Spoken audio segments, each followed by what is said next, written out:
விசுவாசி ஊழிய ஐக்கியம் மூலமாக கொரட்டூரில் ஒவ்வொரு மாதமும் முதல் ஞாயிற்றுக்கிழமை அன்று சென்னை ஜீவ தண்ணீர் அப்போஸ்தல சபையில் தொடர்ந்து அக்கினி அபிஷேக கூட்டம் நடைபெற்று வருகிறது.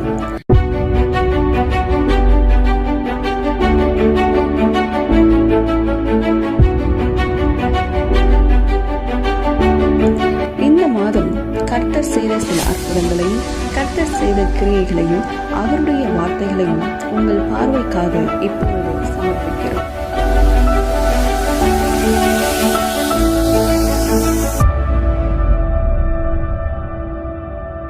தந்திடுமே கனிகளையே நிறைவாக இப்பொழுதே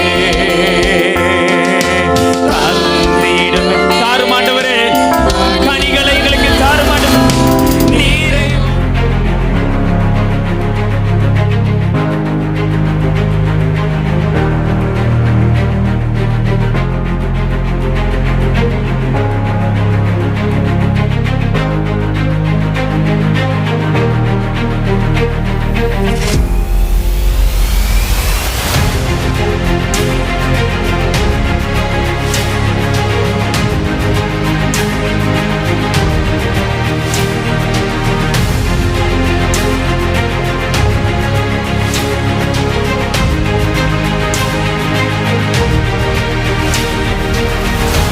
எபேசியரின் புஸ்தகம் 4வது அதிகாரம் 30வது வசனம்.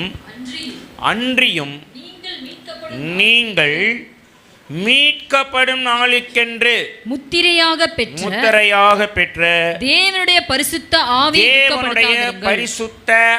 ஆவியை துக்கப்படுத்த வேண்டாம், துக்கப்படுத்தாமல் இருங்கள் அப்படின்றார்.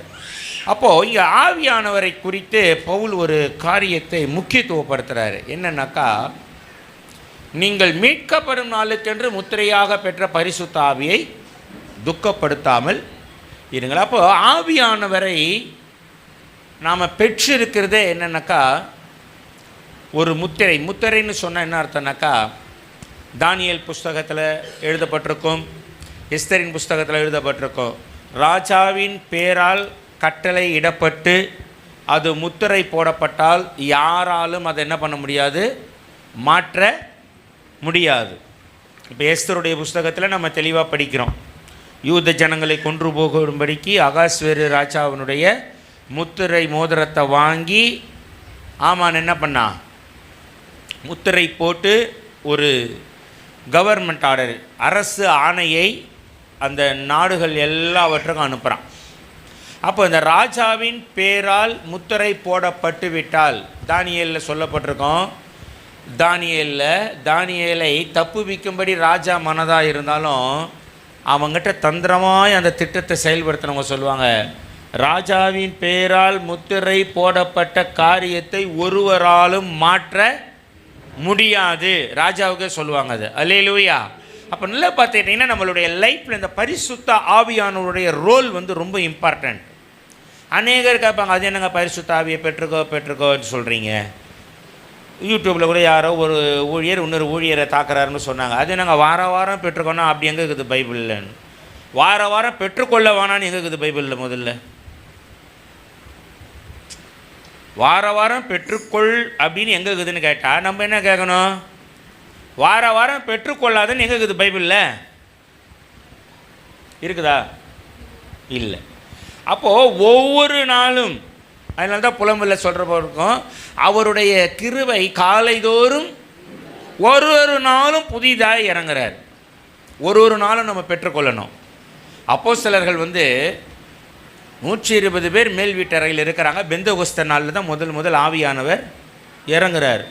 அன்னைக்கு ஒண்டி தான் பெற்றுக்கொண்டாங்களா?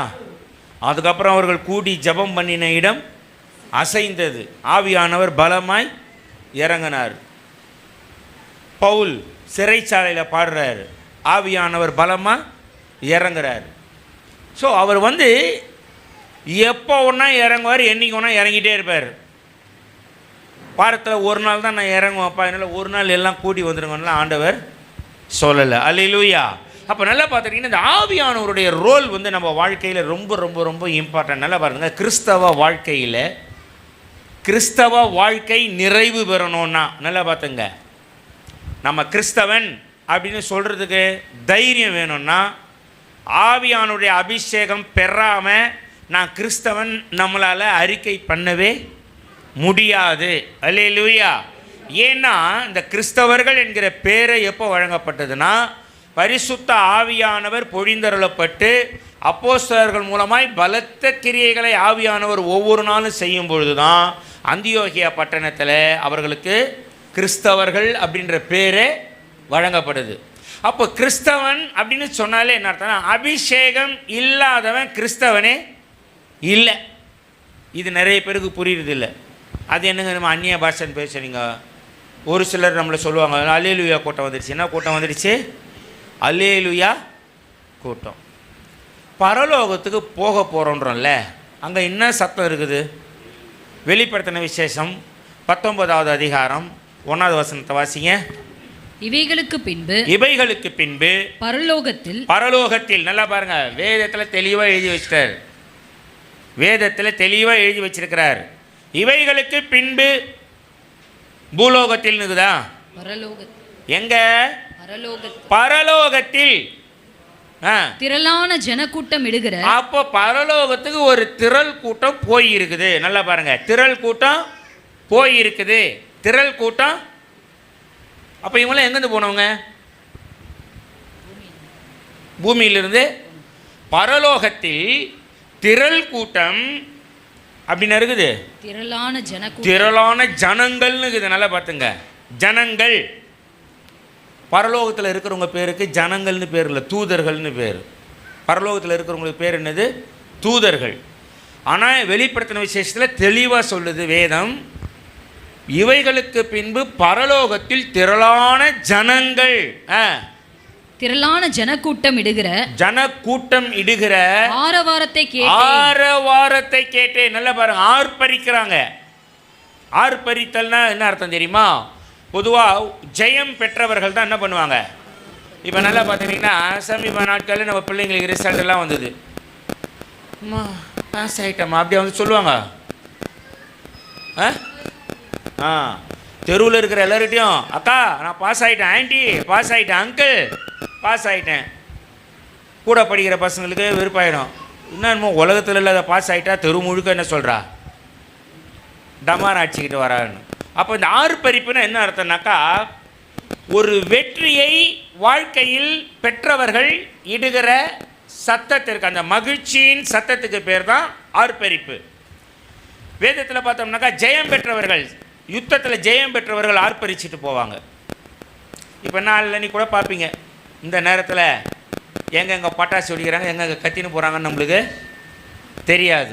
4ஆம் தேதி நைட்டு நேரத்துக்கு 9 மணிக்கெல்லாம் முக்கால்வாசி என்ன ஆகிட்டுருக்கோம், கதை தெரிஞ்சிட்ருக்கோம். அப்போ பாருங்களேன், ஒரே இறைச்சலாக இருக்கும். ஒன்றும் இல்லை, ஒரு கிரிக்கெட்டு ஒரு நாடு ஜெயிச்சிச்சுன்னா உடனே அந்த நாட்டில் என்ன பண்ணுறாங்க? ஒரே சத்தம். விளையாடுறவனுக்கு இவனுக்கு சம்மந்தம் கிடையாது. தெரு முழுக்க பட்டாசு வச்சுன்னு ஒவ்வொன்று கத்தின்னு போகிறாங்க. அது என்னதுன்னா ஆர்ப்பரிப்பு, சந்தோஷம். நாங்கள் ஜெயிச்சிட்டோம் அப்படின்னு அவங்க போடுற ஒரு சந்தோஷத்தின் சத்தத்துக்கு பேர் தான் ஆர்ப்பரிப்பு. அப்போ திரளான ஒரு ஜனக்கூட்டம் எங்கே சத்தம் போடுதுன்னா பரலோகத்தில் போய் சத்தம் போடுதுங்க. என்னன்னு சத்தம் போடுது? அவர்கள் அல்லேலூயா என்னன்னு சத்தம் போடுறாங்க.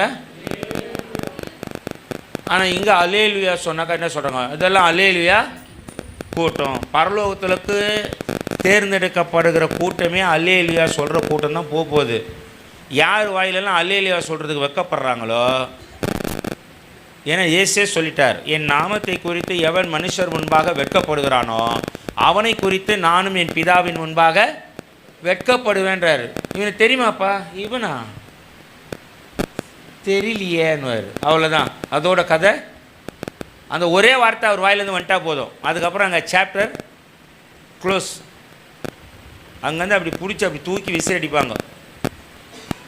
எங்கே போய் விழுவோம்? நேரா அக்கினி கடல்ல தான். அப்ப படிங்க, அல்லேலூயா ரட்சண்யமும் மகிமையும் கனமும் வல்லமையும் நம்முடைய தேவனாகிய கர்த்தர் ஒருவருக்கே உரியது. அல்லேலூயா. எந்த கர்த்தருக்கு சொல்றாங்க? 1ஆம் அதிகாரத்தில் சொல்லுவார், மரித்தேன் ஆகிலும் இதோ சதா காலங்களிலும் உயிரோடு இருக்கிறேன். அல்லேலூயா. உயிர் தெழுந்த கர்த்தராகிய இயேசு கிறிஸ்துக்கு தான் சொல்கிறாங்க, கனமும் வல்லமையும் மகிமையும் மாட்சிமையும் நம் தேவனாகிய கர்த்தர் ஒருவருக்கே உரியது. அல்லேலூயா. அப்போ இந்த அல்லேலூயா சொல்கிறதுலையே நமக்குள்ள ஒரு வைப்ரேஷன் வரும். நல்லா பாருங்கள், என்ன வரும்? வைப்ரேஷன். நீங்கள் நல்லா பார்த்துக்கிட்டிங்கன்னா இந்த யோகாலெல்லாம் சில மந்திர உச்சாரணங்கள் சொல்லுங்கன்னுவாங்க. என்னென்னாக்கா உங்களை சுற்றி ஒரு வைப்ரேஷன் உண்டாகணும். அதில் உண்டாகுதோ இல்லையோ, நீங்கள் அல்லேலூயான்னு முழு உள்ளத்தோடு சொல்லி பாருங்கள், பரலோகத்தின் மகிமை நம்ம பக்கத்தில் இறங்கி வருது நம்மளால் நல்லா ஃபீல் பண்ண முடியும். அல்லேலூயா, அல்லேலூயா. அப்போது அபிஷேகம் இருந்தால் தாங்க இந்த அல்லேலூயாவை வெக்கப்படாமல் சொல்ல முடியும். ஆவியானவர் இல்லாமல் நீங்கள் அல்லேலூயா சொல்லவே மாட்டீங்க. முடியாதுன்னு இல்லையா, மாட்டீங்க. கர்த்தர்ன்றதுக்கு பதிலாக கடவுள்னுவாங்க. என்ன சொல்லுவாங்க? ஆதியிலே கடவுள் வானத்தையும் பூமியையும் சிருஷ்டித்தார்னு சொல்ல மாட்டாங்க, உண்டாக்கினார்னுவாங்க. உண்டாக்குறதுனா என்ன அர்த்தம்னா, மண் எடுத்து பொம்மை செஞ்சார்னு அர்த்தம். சிருஷ்டித்தல்னா வேறு. சிருஷ்டித்தல்னாக்கா உருவாக வைக்கிறது. என்னது? இந்த ஜனத்தை எனக்கென்று ஏற்படுத்தினேன், இவர்களின் துதியை. அப்போ அவர் நாமத்தை மகிமைப்படுத்துறதுக்கு நம்மளை உருவாக்கினார். மண்ணிலிருந்து நம்மளை என்ன பண்ணார்? உருவாக்கினார். அப்போது உருவாக்குகிற கர்த்தர் அவரை என்ன பண்ணுறாங்கன்னா, நீங்கள் பார்த்தீங்கன்னாக்கா இந்த அபிஷேகம் இல்லாத இடத்துல எல்லாமே ஆண்டவர் என்ன பண்ணுறாங்கனாக்கா டீக்ரேட் பண்ணி வச்சிடுறாங்க. ஆனால் வேதத்தின்படி இந்த ஆவியானவர் இருந்தால் மாத்திரம்தான் நம்ம கர்த்தரை மகிமைப்படுத்துகிற உற்சாகமும் தைரியமும் வரும். அல்லேலூயா. அப்போ ஆவியானவருக்கு நம்ம வாழ்க்கையில், கிறிஸ்தவ வாழ்க்கையில் ரொம்ப முக்கியமான பங்கு இருக்குது. முத்திரையாக பெற்றவர் நம்ம என்ன பண்ணுறாருன்னா, முத்திரை போடப்பட்டிருக்கிறார் ஆவியானவரை கொண்டு. என்னன்னாக்கா, இவன் உயிர்த்தெழுதலுக்கு பங்குள்ளவன். இந்த முத்திரை ஆவியானவர் என்னைக்கு நம்ம மேலே இறங்கி வராரோ அன்னைக்கு இந்த முத்திரை நம்ம மேலே பதிக்கப்படுது. இவன் உயிர்த்தெழுதலுக்கு பங்குள்ளவன். ரோமர் 8ஆம் அதிகாரத்தில் படித்து பார்த்தோம்னா தெரியும். 10வது வசனம் வாசிங்க. ரோமர் 8:10 வாசிங்க. 8லேருந்து வாசிங்க. மாம்சத்துக்குட்பட்டவர்கள் தேவனுக்கு பிரியமா இருக்க மாட்டார்கள். மாம்சத்துக்கு உட்பட்டவர்கள் தேவனுக்கு பிரியமா இருக்க மாட்டார்கள். தேவனுடைய ஆவி உங்களில் வாசமாயிருந்தால், பாருங்க, உங்களில் வாசமாயிருந்தால் நீங்கள் மாம்சத்துக்குட்பட்டவர்களாயிராமல் ஆவிக்குட்பட்டவர்களாயிருப்பீர்கள். ஆவியானவர் நம்மளுக்கு கொடுக்கப்பட்டதே என்னன்னாக்கா, ஆவிக்கு உட்பட்டு இருக்கிற ஒரு வாழ்க்கை வாழ்வதற்கு தான் ஆவியானவர் நமக்கு கொடுக்கப்பட்டிருக்கிறார். அப்போ இந்த சீல் நம்ம மேலே போட்டுட்டாலே என்ன அர்த்தம்னாக்கா, ஆவிக்குரியவர்கள். அதனால தான் பவுல் நிறைய எபிசோட்ஸ்லாம் எழுதுவார். என்னன்னாக்கா, உங்களை ஆவிக்குரியவர்கள் என்று எண்ணி உங்களோடு பேச துணிஞ்ச. அப்படின்னா என்ன அர்த்தம்னாக்கா, ஏன்ப்பா அபிஷேகம் பெற்று இருக்கிறீங்க, நீங்கள் ஆவிக்குரிய வாழ்க்கையில், ஆவிக்குரிய வாழ்க்கைன்னா தனிப்பட்ட எதுவும் இல்லை, நம்ம வாழ்கிற அன்றாட வாழ்க்கையிலே வர்ற ஒரு டிசிப்ளினரி ஆக்ட் தான் ஆவிக்குரிய வாழ்க்கைனா. அப்படியே தனி, அப்படியே ரூமை போட்டிங்கன்னு உள்ளவே கிடக்கிறது கிடையாது. வெளியே இருக்கும் போதே அந்த ஆவிக்குரிய வாழ்க்கை நம்ம வாழ்க்கையில் வெளிப்படும். நல்லா பார்த்துங்க. அப்போ ஆவிக்குரிய வாழ்க்கையை வாழ்கிறதுக்கு தான் ஆவியானவர் கொடுக்கப்பட்டிருக்கிறார். ஆவிக்குரிய வாழ்க்கைனா என்ன?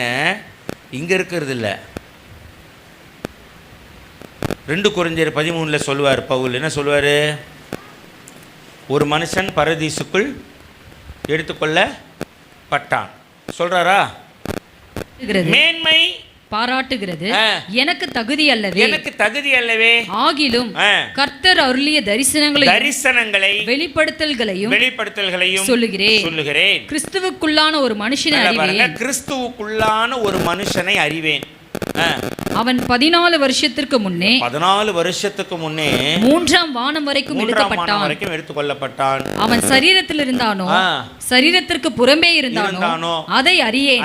நல்லா பாருங்க, சரீரத்தில் இருந்தா மனுஷன், சரீரத்துக்கு புறம்பே இருந்தா ஆவி. நல்லா பார்த்துங்க. சரீரத்தில் இருந்தால் நம்ம யார்? இப்போ நல்லா பாருங்கள், சரீரத்தோடு நம்ம வந்தால் தான் இவர் வந்திருக்கிறாருன்னு சொல்லுவோம். சரீரம் எல்லாமே கதவை தட்டி நான் தான் வந்திருக்கிறேன்னு பேர் சொல்லி தட்டினா என்ன சொல்லுவோம்? என்னங்க சொல்லுவோம்? இப்போது வீடு பூட்டிகிட்டு இருக்குது. இப்போ கேல்வின் வந்து விசிபிளாக நிற்கிறாரு.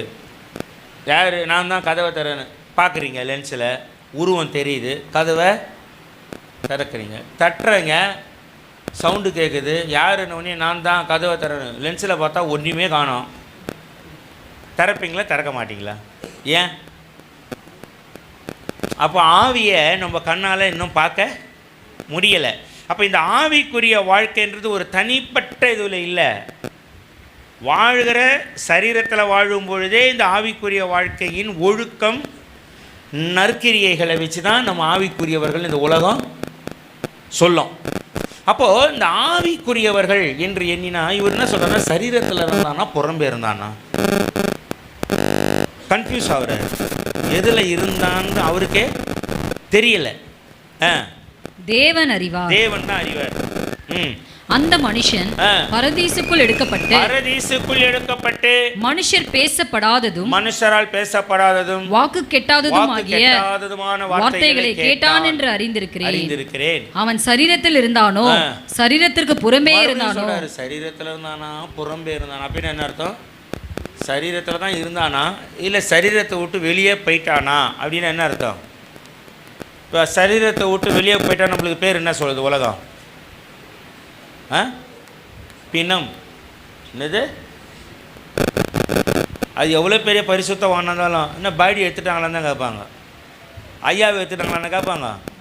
உயிரோடு இருக்கிற வரைக்கும், சரீரத்தில் இருக்கிற வரைக்கும் தான் ஐயா கொய்யாலாம் சொல்லும் உலகம். போயிடுச்சுன்னு வச்சுங்க சரீரத்தை விட்டு வெளியே, எல்லாம் என்ன சொல்லுவாங்க? எப்போ இருக்கிறாங்க? ஆவிக்குரிய உலகத்துலேயும் அதுதான், சாதா உலகத்துலேயும் அதுதான். அப்போ சரீரத்தில் இருந்தால் தான் மனுஷன், சரீரத்துக்கு புறம்பே இருந்தால் ஆவி. அப்போது இவர் ஆவியில் எடுத்துக்கொள்ளப்பட்டார்னு அவரால் சொல்ல முடியல, சரீரத்தோடு எடுத்துக்கொள்ளப்பட்டார்னு அவரால் சொல்ல முடியல. அப்போ தேவன் வந்து மோசையை சீனாய் மலைக்குள்ள மகிமையில் எடுத்துகிட்டு கொண்டு போன அனுபவம் தான். மோசை எப்படி ஏறி போனார்? சரீரத்தோடு தான் ஏறி போனார். ஆனால் அங்கே சரீரம் ஆப்ரேட் ஆச்சா என்ன நம்ம யாருக்கும் தெரியாது. இறங்கி வரும்போது அவருடைய முகத்தை பார்க்குறதுக்கு எல்லோரும் பயந்தாங்க. ஏன்னா தேவனுடைய அந்த மகிமை அவருக்குள்ளே போனதுனால அவர் வந்து ஆவிக்குரியவராய் மாற்றப்பட்டார். அப்போ ஆவிக்குரியவராக மாற்றின உடனே உலகம் அவரை பார்க்குறதுக்கு என்ன பண்ணுது? பயப்படுது. அதனால தான் பவுல் எழுதுவார், ஆவிக்குரியவன் எல்லாராலும் நிதானித்து அறியப்பட மாட்டான், ஆனால் ஆவிக்குரியவன் எல்லாவற்றையும் நிதானித்து. எல்லாரும் அவனை புரிஞ்சிக்க முடியாது, ஆனால் எல்லாத்தையும் அவன் எல்லாமே ஆப்போசிட்டாக இருக்கும். அப்போ நல்லா பார்த்துக்கிட்டீங்கன்னா இந்த ஆவியானவருடைய ரோல் நம்ம வாழ்க்கையில் என்ன அப்படி முக்கியமான பங்குனாக்கா, அவர் இல்லைன்னா உயிர்த்தெழுதலே இல்லை. அவர் இருந்த அந்த முத்திரை இருந்தால் தாங்க உயிர்த்தெழுதல். நம்ம படிக்கிறோம் இல்லையா? 1 தெசலோனிக்கேயர் 4ஆம் அதிகாரம் 16ஆம் வசனத்திலேருந்து படித்து பார்த்தோன்னா தெரியும். ஏனெனில் கர்த்தர் தாமே ஆரவாரத்தோடும் பிரதான தூதனுடைய சத்தத்தோடும் தேவ எக்காலத்தோடும் வானத்திலிருந்து இறங்கி வருவார். அப்பொழுது கிறிஸ்துவுக்குள் மரித்தவர்கள் முதலாவது எழுந்திருப்பார்கள். எப்படி எழுந்துப்பாங்க? கிறிஸ்துவுக்குள் மரித்தவர்கள் முதலாவது உயிர் தெழுந்திருப்பாங்க. எப்படி எழுந்துப்பாங்க? ரோமரின் புத்தகம் 8ஆவது அதிகாரம் 10ஆவது வசனம். மேலும் கிறிஸ்து உங்களில் இருந்தால் சரீரமானது பாவத்தின் நிமித்தம் மரித்ததாயும் ஆவியானது நீதியின் நிமித்தம் ஜீவனுள்ளதாயும் இருக்கும். அன்றியும் நல்லா பாருங்க, கிறிஸ்து உங்களில் இருந்தால் என்ன சொல்லுது வசனம் இங்க தெளிவா? உங்கள் சரீரமானது பாவத்தின் நிமித்தம் மரிச்சிடுச்சு, ஆனால் ஆவியானது நீதி நிமித்தம். இந்த சரீரம் இன்ஆப்ரேட்டிவ் ஆகிடுது, ஆவி தான் ஆப்ரேட் ஆகுது. அப்படி இருந்தால் தான் அடுத்த வசனம் நிறைவேறும். படிங்க. அன்றியும் இயேசுவை மரித்தோரிலிருந்து எழுப்பினவருடைய ஆவி உங்களில் வாசமாயிருந்தால் கிறிஸ்துவை மரித்தோரிலிருந்து எழுப்பினவர் உங்களில் வாசமாயிருக்கிற தம்முடைய ஆவியினாலே சாவுக்கு ஏதுவான உங்கள் சரீரங்களையும் உயிர்ப்பிப்பார். அல்லேலூயா. உயிர்த்தெழுதலுக்கு மெயின் பங்கு வகிக்க போகிற ரோலே யாருதுன்னா ஆவியானவர்து தான். ஆவியானவரை பெற்றுக்கொள்ளாம உயிர் தெழுவேன்னு சொல்லுகிறது வேஸ்ட். வாழ்க்கையில் எனக்கு அபிஷேகம் வேணாயா, நான் ஞானஸ்தானம் பெற்றுட்டேன், அதனால் நான் உயிர் தெழுவேன் அப்படின்னு சொல்லிட்டா பாதி கிணறு தாண்டின நிலைமை. என்னது, கிணறு பாதி தாண்டிட்டோம், நடுவில் நிற்க முடியுமா? என்ன ஆகிடும்? என்ன ஆகும்? உள்ளதான் விழணும். ஒன்று தாண்டினா முழுசாக தாண்டணும், இல்லை தாண்டாமல். இன்றைக்கி கிறிஸ்தவ உலகம் எப்படி இருக்குதுனாக்கா பாதி கிணறு தாண்டி அந்த இடத்துல தொங்கின்னு இருக்குது எல்லாம். ஆனால் எல்லாமே என்ன சொல்கிறாங்கன்னா நாங்களும் போயிடுவோம். எங்கே போயிடுவோம்? நாங்களும் போயிடுவோம். பரிசுத்த ஆவியானவரை பெற்றுக்கொள்ளாமல் ஒருவராலும் உயிர்த்தெழ முடியாது. உயிர்த்தெழுந்தால் மட்டும்தான் பரலோகம் போக முடியும். அதனால தான் 1 தெசலோனிக்கேயர் 4:16 பார்க்குறோம். ஏனெனில் கர்த்தர் தாமே ஆரவாரத்தோடும் பிரதான தூதனுடைய சத்தத்தோடும் தேவ எக்காலத்தோடும் வானத்திலிருந்து இறங்கி இறங்கி வராரு. வானத்திலிருந்து இறங்கி வராரு. வானம்ன்றது இங்கிலீஷில் நல்லா போட்டிருக்கோம், ஹெவன். இங்கிலீஷ் பைபிளில் சொல்லப்பட்டிருக்கோம் ஃப்ரம் ஹெவன். பரத்திலிருந்து இறங்கி வருகிறார். அப்பொழுது கிறிஸ்துவுக்குள் மரித்தவர்கள், நல்லா பாருங்க, அவர் பரலோகத்திலிருந்து இறங்கி வரும்போது பூமியில் ஒன்று நடக்கணும். அப்பொழுது கிறிஸ்துவுக்குள் மரித்தவர்கள் முதலாவது எழுந்திருப்பார்கள். முதல்ல எழுந்திருக்கணும் மரித்தவர்கள். பின்பு உயிரோடு இருக்கும் நாம், உயிரோடு இருக்கிற நாமும் கர்த்தருக்கு எதிர்கொண்டு போக மேகங்கள் மேல் அவர்களோட கூட ஆகாயத்தில் எடுத்துக்கொள்ளப்பட்டு இவ்விதமா எப்பொழுதும் கர்த்தருடனே கூட இருப்போம். எப்பொழுதும் கர்த்தருடனே கூட இருப்போம். அப்ப இது யாரால நடக்குதுன்னா நமக்குள் வாசமாய் இருக்கும்படி தேவன் தந்த அவருடைய ஆவியானவரால் தான் நடக்குது. அப்போ இந்த ஆவியானவர் இல்லாமல் நான் உயிர் தெழ முடியாது. உயிர் தெழுதல் இல்லைன்னா நான் பரலோகம் போக முடியாது. பரலோகம் போகலன்னா நான் கிறிஸ்தவனாய் வாழ்ந்தது வேஸ்ட். ஐயா, வருஷத்தில் 4 தடவை 40 நாள் உபவாசம், எத்தனை நாள் ஒன்றா இருக்கலாம். ஆவியானவர் இல்லாமல் பரலோகத்துக்கு போயிடுவேன்னு சொன்னால் நம்மை போல ஏமாளி உலகத்தில் யாருமே கிடையாது. அல்லேலூயா. அந்நிய பாஷை பேசுறதுக்கு வெக்கம், அபிஷேகம் பெறுவதற்கு வெக்கம், எல்லாத்துக்கும் வெக்கப்படும்னா அவர் என்ன பண்ணுவார்? அந்த நாளில் வெக்கப்படுவார். அங்கே போயிட்டு ஆண்டவரே நான் ஜோயல் வந்துக்கிறேன், நோயல் வந்துக்கிறேன், போயல் வந்து எந்த கோயலாக இருந்தாலும் போயிடுன்னுவார். அக்கிரம செய்கைக்காரரே நான் ஒரு காலம் உங்களை அறியன்றுவர். என்ன ஆண்டவர் அற்புதம், அதெல்லாம் ஓகே, அது ஜனங்களுக்காக செஞ்சேன். நீ முத்திரையே வாங்காத எப்படி வந்தப்பா உள்ள? இப்போ நல்லா பார்த்தீங்கன்னா இந்த முத்திரை வந்து சும்மா லேஸ்பட்டதெல்லாம் கிடையாது. இப்போ இந்த நாட்டிலேருந்து நீங்கள் இன்னொரு நாட்டுக்கு போகிறீங்கன்னா விசா அப்படின்னு ஒன்று கொடுப்பாங்க. அந்த விசாவில் வந்து அந்த நாட்டினுடைய முத்திரை பதிக்கப்பட்டிருக்கும். இப்போ நம்ம நாட்டு முத்திரையில் என்ன இருக்குது? சத்தமாக சொல்லுங்கள், நம்ம நாட்டு முத்திரையில் என்ன இருக்குது? இந்திய நாட்டு குடியுரிமை வழங்குகிற சீல் என்னமா இருக்குது? சிங்கமாக இருக்குது. 3 சிங்கங்கள் இருக்கும். 4 சிங்கம் ஆக்சுவலாக, அது ஒன்று பின்னால் இருக்கும். சிங்கம்னா சிங்கிளில் சொல்கிறீங்க, சிங்கங்கள். நம்ம நாட்டு சீலை கூட நம்மளால் ஒன்றும் தெளிவாக சொல்ல முடியல. இதில் நான் அமெரிக்காவுக்கு போகிறேன், வருஷத்தில் ஆஸ்திரேலியாவுக்கு போகிறேன், ஆப்பிரிக்காவுக்கு போகிறேன். கர்த்தர் என்ன ஓய்வில்லாமல் எந்த நாட்டு சீலில் என்ன சிம்பிள் போடுறான்றதை பார்க்கணும். பாருங்கள், ஒரு நாட்டு முத்திரையிலையும் அந்த நாட்டினுடைய அந்த கொடியில் இருக்கிற அடையாளம். நம்ம நாட்டுக்கு அடையாளம் என்னென்னாக்கா இந்த 4 சிங்கங்களின் முத்திரை தான் பாஸ்போர்ட்டில் இருக்கும். அந்த சீல் அதில் இருந்தால் தான் நீ இந்திய குடிமகன் என்று அயல் தேசம் உன்னை அங்கீகரித்து ஏற்றுக்கொள்ளும். சிங்கமே இல்லைன்னா உன் வாழ்க்கை அங்கே என்ன ஆகிடும்? அசிங்கமாகிடும். ஜெயிலில் தான் போடுவான் தூக்கி. பாருங்கள், ஒரு நாட்டு சீலுக்கே இவ்வளோ இம்பார்ட்டன்ட் இருக்குது. பரலோகம் போவதற்கு நான் அவர் கொடுத்த சீலுக்கு அப்போ எவ்வளோ இம்பார்ட்டன்ட் வச்சுருப்பார்ல. ஒரு உலக அரசாங்கமே வைக்கிற சீலுக்கு இவ்வளோ முக்கியத்துவம் இருக்குது உலகத்தில். இது இருந்தால் தான் இந்த குடிமகன் இந்த தேசத்துக்கு வந்தால் இந்த நாட்டை சேர்ந்தவன் இங்கே வந்திருக்கிறான். அப்போ நம்ம பரலோகம் போனோன்னா பரலோக வாசிகளாக நம்ம இருக்கணும்னாக்கா அந்த குடியுரிமை வேணும்னா ஆவியானவருடைய முத்திரை இல்லாமல் நம்ம பரலோகத்தில் போய் குடியிருக்கலாம் முடியாது. அல்லேலூயா. இப்போ நல்லா பார்த்தீங்கன்னா இலங்கை தமிழர்கள் இங்கே வந்து இருக்கிறாங்க. அவங்கெல்லாம் எங்கே இருக்கிறாங்க? முகாம்கள், கேம்ப்புனா என்னென்னா அடைக்கலமாக வந்தவங்கள தங்க வச்சு பாதுகாக்கிறது. அவங்களுக்கு குடியுரிமைக்கு இருக்கிற அதிகாரங்கள் கிடையாது. குடியிருக்கிறதுக்கான உரிமை வழங்கப்பட்டிருக்குது. குடி உரிமை உள்ளவர்களுக்குள்ள அத்தனை உரிமையும் அவங்களுக்கு ஓட்டே கிடையாது. தெரிஞ்சுங்க. இப்போ தான் கொஞ்சம் கொஞ்சமாக ஓட்டிங் பவர்லாம் கொடுக்குறாங்க அவங்களுக்கு. 50 வருஷமாக இருந்தால் கூட ஓட்டு போட முடியாது இந்தியாவில் அவங்க. ஏன்னா நீ இந்த நாட்டுக்காரன் இல்லை, உனக்கு இந்த உரிமைலாம் இல்லைங்க. என்னங்க எனக்கு ரேஷன் கார்டு, அது சோறு போடுறதுக்காக கொடுக்குறோம். வீடு கொடுத்துக்கிறீங்க, குடியிருக்கிறதுக்காக கொடுத்துக்கிறோம். கரண்டெல்லாம் கொடுத்தீங்க, அது நீ நல்லா இருக்கணுன்றதுக்காக கொடுத்தோம். அதனால் நீ இந்த நாட்டுக்கு உரியவன்னு அர்த்தம். நீ அடிமையாய் அண்டி பிழைக்க வந்தவன் தான். உனக்கும் இந்த நாட்டுக்கும் சம்பந்தமே கிடையாது. பரலோகம் இப்படி தான் சொல்லும். ஆண்டவரே, ஆவியானவர் இல்லைன்னா என்ன ஆண்டவரே, நாங்கள் இவ்வளோ வைராக்கியமா? அதெல்லாம் கரெக்டு. ஆவியானவர் இல்லைன்னா உங்களுக்கு இங்கே இடமே கிடையாது. எங்கே இடம் இல்லை? பரலோகத்தில் இடமே. அப்போது இந்த ஆவியானவர் நம்ம வாழ்க்கையில் ரொம்ப ரொம்ப இம்பார்ட்டண்ட்டான ரோல். அதனால தான் பவுல் சொல்கிறாரு, முத்திரையாக பெற்ற அவரை நீங்கள் என்ன பண்ணிடுறாங்க? துக்கப்படுத்தாமல் இருங்கள்ன்றார்.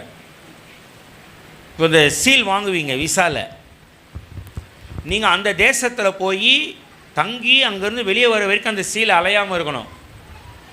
நம்ம சொல்லுவோம் பாருங்கள். ஆனால் ஒன்றா கலெக்டர் ஆஃபீஸில் வந்து சொல்லுவாங்க, எதனா ஒரு இது வாங்கினாக்கா, அம்மா ரேஷன் கார்டு தண்ணியில் அச்சின்னு போயிடுச்சு சார், ஆதார் கார்டு வீடு எரியும் போது பற்றி போயிடுச்சு சார், ஓட்டர் ஐடிமா வண்டியில் போகும்போது எங்கேயோ தொலைஞ்சி எல்லாம் போயிட்டு நீ எதுக்கு இங்கே வந்தானுவான்.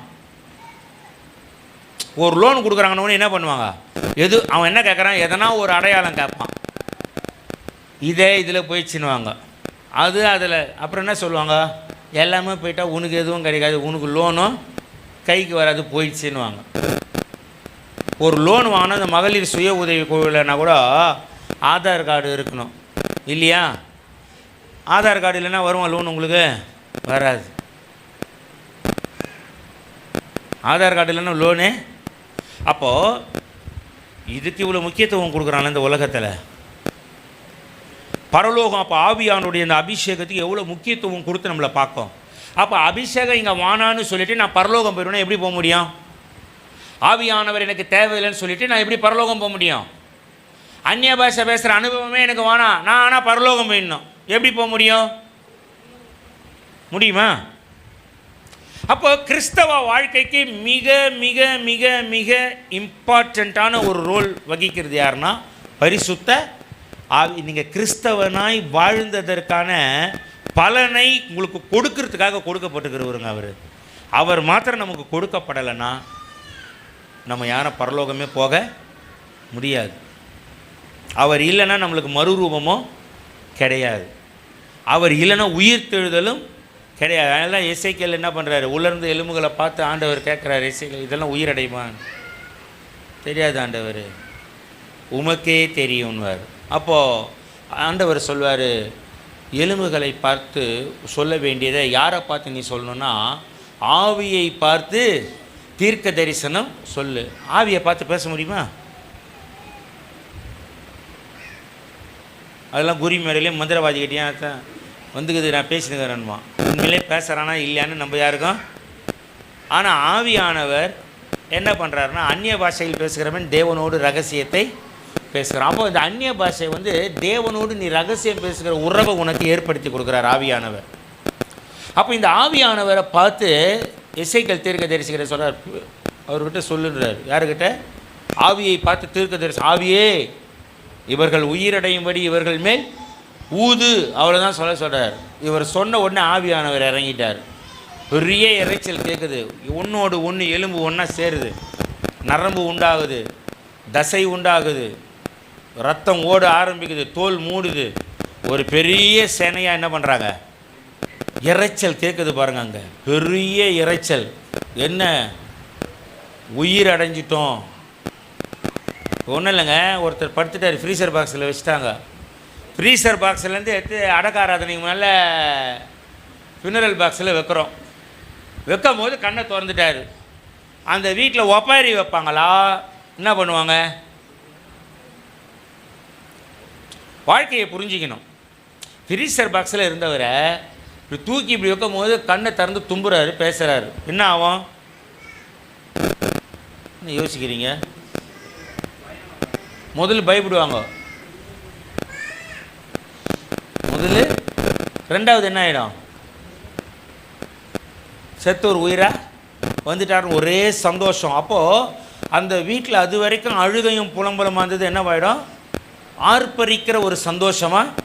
அப்போ பாருங்கள், இந்த ஆவியானவர் செயல்பட ஆரம்பித்தாலே அங்கே பெரிய சத்தம் உண்டாகுதுல்ல. அங்கே எலும்புங்கள்லாம் ஒரு இதுவாக உருவாகி சேனையாக உருவாகும் போது என்ன கேட்குது? இறைச்சல். உயிரடைஞ்சவங்கெல்லாம் பரலோகத்தில் போனாலும் கேட்குது இறைச்சல். அவர் இறங்கி வந்த போதும் கேட்டதே இறைச்சல். அப்போஸ்தலர் 2ஆம் அதிகாரத்தில் மேல் வீட்டறையில் இறங்கி வராரு. எல்லாரும் அந்த சத்தத்தை கேட்டு வெளியே இருக்கிறவங்களாம் ஓடியாராங்க. என்ன இது? நம்ம தேசத்தினுடைய பாஷையில், ஜென்ம பாஷையில் இவங்க எல்லாம் பேசுகிறாங்களே, இது எப்படி தேவனை மகிமைப்படுத்துகிறாங்களே அப்படின்னு. அப்போ நல்லா பாருங்கள், ஆவியானவர் எங்கே வர்றாரு அங்கெல்லாம் ஒரு சவுண்டு. என்னது? அவர் வராருனால இறைச்சல். இறைச்சல்னால என்ன தெரியுமா அர்த்தம்? இப்போ ஒன்றும் இல்லை, இப்போ சைலண்ட்டாக இருக்குதா, ஒரு 20 பேர் அங்கே ஓன்னு கத்தின்னு ஓடுறாங்க, எப்படி கேட்கும்? சவுண்டாக கேட்கும். உடனே வீட்டுக்குள்ளே இருக்கிறவங்க என்ன பண்ணுவாங்க? என்ன என்ன என்ன சத்தம், என்ன சத்தம்னு. அப்போ மற்றவங்களுடைய அட்டென்ஷனை திருப்புறாரு. யார் பக்கமாக?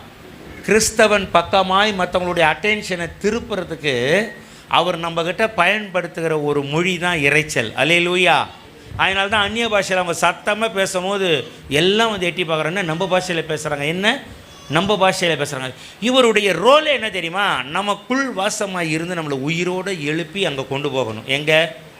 பரலோகத்திற்கு. அல்லேலூயா. பரிசுத்த ஆவியானவர் இல்லாமல் பரலோகத்தை காலே வைக்க முடியாது. அல்லேலூயா. நல்லா புரிஞ்சுங்க. ஆவியானவர் இல்லாமல், அபிஷேகம் பெறாமல், அந்நிய பாஷையிலே தேவனை துதித்து மகிமைப்படுத்தாமல் இருந்தால் பரலோகம் போகிறதெல்லாம் ரொம்ப ரொம்ப கஷ்டம். சபைக்கு வந்தால் மட்டும்தான் ஆவியானவர் இறங்குவாரா? சபைக்கு வந்தால் மட்டும்தான் ஆவியானவர் இறங்குவாரா? சொல்லுங்கள். கொர்நேலியு வீட்டில் பேதுரு பேசிக்கிட்டு இருக்கிறார். யாரும் ஞானஸ்தானம்லாம் எடுக்கலை. ஆனால் ஆவியானவர் என்ன பண்ணிட்டார்? வசனத்தை கேட்ட யாவர் மேலும் பரிசுத்த ஆவியானவர். சரி, இவங்க ஆவியானவரை பெற்றுட்டாங்கன்னு அடையாளம் என்ன? இந்த அந்நிய பாஷை. இதை பார்த்த ஒன்று தான் பேதுரு சொல்கிறாரு, நம்மை போல தேவாவியை பெற்ற இவர்களுக்கு யாராவது தண்ணீரை விளக்கலாமா என்று சொல்லி அவர்களுக்கு ஞானஸ்தானம் கொடுத்தான். அப்போ பாருங்கள், உலகத்துக்கு நான் கிறிஸ்தவன் என்னை அடையாளம் காட்டுறதே இந்த அந்நிய பாஷை அடையாளம் தான். அல்லேலூயா. ஆனால் இதை பேசுகிறதுக்கு நம்ம கிறிஸ்தவங்க இன்றைக்கி நிறைய பேர் வெக்கப்படுறாங்க. அல்லேலூயா. ஏங்க மெதுவாக பேசுங்க, பக்கத்தில் இருக்கவங்க கேட்கக்கூடாது, ரொம்ப சத்தமாக பேசலாம், பேசாதீங்க. அல்லேலூயாலாம். இன்றைக்கி மெட்ராஸில் நீங்கள் பார்த்தீங்கன்னா முக்கால்வாசி கிறிஸ்தவனுக்கு வீடே கொடுக்க மாட்டான், தெரியுமா? ஏன்? ஐயோ, நீங்கள் ஜெபம் போனீங்கப்பா, காலையிலேருந்து ஒரே இறைச்சலாக சத்தமாக இருக்கும், எல்லாருக்கும் டிஸ்டர்ப் ஆகிடும். இன்றைக்கி நீங்கள் மெட்ராஸில் போய் பாருங்களேன், முக்கால்வாசி இடத்துல கிறிஸ்டினானுவான், போங்க அப்புறமா ஃபோன் பண்ணுறான்னுவாங்க, அவ்வளோதான். அதுக்கப்புறம் ஒன்றா வராது ஃபோனு. அப்போ கிறிஸ்தவனாலே அவங்களுக்குள்ள ஒரு எண்ணம் என்னன்னாக்கா, காலையிலேருந்து ரொம்ப சத்தமே போடாத ஜெபிக்கிற கிறிஸ்தவங்களாம் இருக்கிறாங்க, தெரியும்ல. ஜெபன்றது நமக்கும், நீ மனசுக்குள்ளே பேசினாலே ஆண்டவருக்கு கேட்கணும்ல, கேட்கும்தான். ஏன்னா தூரத்திலிருந்து இருதயத்தின் நினைவுகளையும் தோற்றங்களையும் அறிகிறவர் அவர். பரலோகத்தில் இருக்கிறாருக்காக இருதயத்தில் இஷ்டத்துக்கு நினச்சிருந்தா வேலைக்கு ஆகாது. அங்கேருந்து எல்லாம் ரெக்கார்டிங்கில் இருக்கும், லைனில் நிற்கும் போது ஆன் பண்ணுவார். யார் பேசுனா? டேய் நீத்தாண்டா, இதுதான் என் மனசாட்சியா? பொருள் வேறு மாதிரி இருக்குது, நீயே வேறு மாதிரி தான் வாழ்ந்த, இப்போ எங்கே போகிற முடிவு பண்ணிக்கொண்டுருவார். இப்போ எங்கே போகிற முடிவு பண்ணிக்கொண்டுருவார். நல்லா பாருங்கள், ஆவியானவர் இல்லாமல் கிறிஸ்தவ வாழ்க்கை பரிபூரண படவே முடியாது. அல்லேலூயா. ஏன்னா ஆண்டவர் சொல்றாரு, நான் மனுஷனுக்கு ஜீவன் உண்டாயிருக்கவும் அவைகள் பரிபூரணப்படவும். அந்த ஜீவன் உண்டாயிட்ட போதாது, இது ஃபுல்ஃபில் ஆகணும்னா அவன் வாழ்க்கையிலே உயிர்த்தெழுந்து அவன் பரலோகம் போய் ஆக வேண்டும். அப்போ இதை நம்ம வாழ்க்கையில் நிறைவேற்றி முடிக்கும்படி ஒரு பர்பஸ்க்காக நமக்கு கொடுக்கப்பட்டிருக்கிறவர் தான் பரிசுத்த ஆவியானவர். நல்லா பார்த்துங்க. அப்போ இந்த பரிசுத்த ஆவியானவரை நம்ம பெற்றுக்கொள்வதற்கு மிகுந்த வாஞ்சையோடு இருக்கணும். எப்பவுமே ஒவ்வொரு நாளும் நீங்கள் ஜெபிக்கும் போது கூட அவர் இறங்கி வருவாருங்க. இதுக்காக ஒரு பெரிய சபையில் தான் நம்ம உட்காந்து ஆராதிக்கும் போது தான் இறங்குவாருன்னெலாம். நீங்கள் அவரோட எந்த அளவுக்கு நெருங்கி இருக்கிறீங்களோ, நீங்கள் ரோட்டில் நிற்கும் போது கூட திடீர்னு உங்கள் மேலே அபிஷேகம் இறங்கும். அதுக்காக அங்கே போய் நம்ம உருண்டு பரண்டுன்னு ஏன் இப்படி மாதிரி கூட்டங்கள் வச்சு நம்ம நடத்துகிறோன்னா, ஃப்ரீயாக எவன் பார்த்தாலும் எனக்கு கவலை இல்லை, நான் என் ஆண்டவருடைய வல்லமையை பெற்றுக்கொள்ள வந்திருக்கிறேன். ஸோ ஃப்ரீயாக அவரை ரிசீவ் பண்ணுறதுக்கு வந்திருக்கிறோம் நம்ம கூட்டத்துக்கு, அவ்வளோதான். ஆனால் நீங்கள் வீட்டில் இருக்கும் போது அதே வல்லமையோடு ஆண்டவர் இறங்குவார். என்னன்னாக்கா, நம்ம கிறிஸ்தவ வாழ்க்கை பரிபூரணப்பட வேண்டும் என்றால், பரிபூரணம்னா உயிர்த்தெழுந்து பரலோகம் போனால் தாங்க ஃபுல்ஃபில் ஆகுது கிறிஸ்தவ வாழ்க்கை. உயிர்த்தெழவில்லை, பரலோகம் போகலன்னா கிறிஸ்தவனா வாழ்ந்த வாழ்க்கை ஃபுல்லும் ஆகலை, ஃபில்லும் ஆகலை. வாழ்க்கை முடிவும் பெறலை, நிறைவும் பெறலை. அப்போ அந்த பரிபூரணப்படணும்னா பரிசுத்த ஆவியானவர் ரொம்ப ரொம்ப முக்கியமானவர். அல்லேலூயா, அல்லேலூயா, அல்லேலூயா. எல்லோரும் அப்படி இருக்கிற இடத்துல இப்போ நேரமானபடியினால என் வாழ்க்கையில் இவ்வளோ பெரிய முக்கியத்துவத்துக்காய் கொடுக்கப்பட்டிருக்கிற இந்த பரிசுத்த ஆவியானவரை நான் பெற்றுக்கொள்ள வந்திருக்கிற ஆண்டவரே, நான் வெட்கப்பட மாட்டேன். யார் என்ன சொன்னாலும் சரி, யார் என்னை பற்றி என்ன பேசினாலும் அதை பற்றியில் நான் கவலைப்பட மாட்டேன். என் வாழ்க்கையை பூரணப்படுத்துகிற இந்த பரிசுத்த ஆவியானவருடைய மகிமையின் அபிஷேகம் ஊற்றப்படணும். என் வாழ்க்கை பரிபூரணப்படணும். நான் உயிர்த்தெழுதலின் நிச்சயத்தை பெற்றவனாக இருக்கணும். பரலோகத்தில் வருகிற நிச்சயத்தை பெறுகிறவனாய் வாழணும். வாழ்க்கை பரிபூரணம். ஒவ்வொருவர் மேலும் பரிசுத்த வாழ்க்கையை பூரணப்படுத்தி பரலோகத்துக்குரியவர்களாய் பூரணப்பட்டவர்களாய் வாழ வைக்கிற உயிர்த்தெழச் செய்கிற பரிசுத்த ஆவியானவர், உயிர்த்தெழச் செய்கிற ஆவியானவர் உயிர்த்தெழுதலின் வல்லமையோடு, உயிர்த்தெழுதலின் வல்லமையோடு சாவுக்கு ஏதுவானவர்கள் சரீரங்களை உயிரடையச் செய்யும்படி தமது பலத்த வல்லமையோடு தேவ மகிமையோடு இன்றைக்கு உங்களுக்குள் ஊற்றப்பட்டுக் கொண்டிருக்கிறார். Receive, receive, receive the fire of God. Receive the fire of God. Receive the fire of God. Thank you, Lord. Thank you, Lord. ஒவ்வொரு மேலும் உயிர் செல வைக்கிற அக்கினி, உயிர் செல வைக்கிற ஆவியானுடைய அக்கினி, உயிர் செல செய்கிற வல்லமையின் அக்கினி. Receive the fire of God. ஒவ்வொரு அந்த அக்கினியை பெற்றுக்கொள்ளுங்க. Receive. Yes, receive. Receive the fire of God. Receive the fire of God. எல்லா உலகின் நிலைமைகள் இன்றைக்கு உயிரடைகிறது. இன்றைக்கு உயிரடைகிறது. உன் வேத வாசிப்பு, உன் ஜெப நேரம், தேவனை மகிமைப்படுத்துதல், தேவனை பாடி புகழுதல், தேவனோடு ரகசியங்களை பேசுகிறது, அந்நிய பாஷையோடு பேசியிருந்தல், இவையெல்லாம் இன்றைக்கு உயிரடைகிறது. உயிரடைகிறது. உயிர்த்தெழ வைக்கிற அக்கினி, உலர்ந்து போகிற காரியங்கள் இன்றைக்கு உயிரடைகிறது. Receive the fire of God. Receive the fire of God. Hallelujah. இன்றைக்கு வந்திருக்கிற நீங்கள் பாக்கியவான்கள். இன்றைக்கு வந்திருக்கிற நீங்கள் பாக்கியவான்கள். உயிர்த்தெழச் செய்கிற வல்லமையின் அக்கினி மரத்திலிருந்து ஒவ்வொருவர் மேலும் பலமாய் ஊற்றப்பட்டுக் கொண்டிருக்கிறது. Receive the fire of God. Thank you, Jesus. Thank you, Jesus. Thank you, Holy Ghost. Thank you, Lord. Thank you, Lord. Receive the fire of God. மகிமை, மகிமை, மகிமை ஆண்டவரே. மகிமை ஆவியானவரே.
அனுக்கிரகம் உங்க வாழ்க்கை பரிபூரண பழுமொழியாய் ஆண்டவரே சிறங்கி வந்து கொடுத்த ரட்சிப்பை பூரணப்படுத்தி உங்களை பரத்திற்கு அழைத்து செல்லுகிற பிதாவின் ஆவியானவர்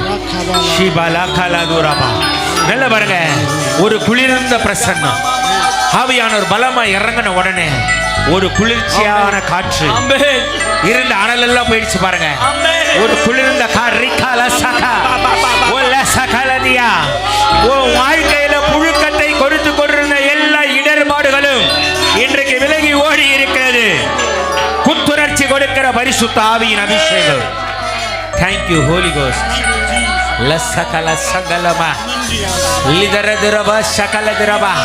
ஒரு சிலருக்கு அப்படியே கேர் ஆகுறது மாதிரி தோணும். ஒரு சிலருடைய கால்கள் நிற்க முடியாத அளவுக்கு அப்படியே தரையிலிருந்து தூக்குகிறது மாதிரியான ஒரு அனுபவம் இருக்கும். ஆவியானவர் இன்றைக்கு உங்கள் மேல் பலமாய் இறங்கி கொண்டு இருக்கிறார். ஹல்லேலூயா, ஹல்லேலூயா. Thank you Lord.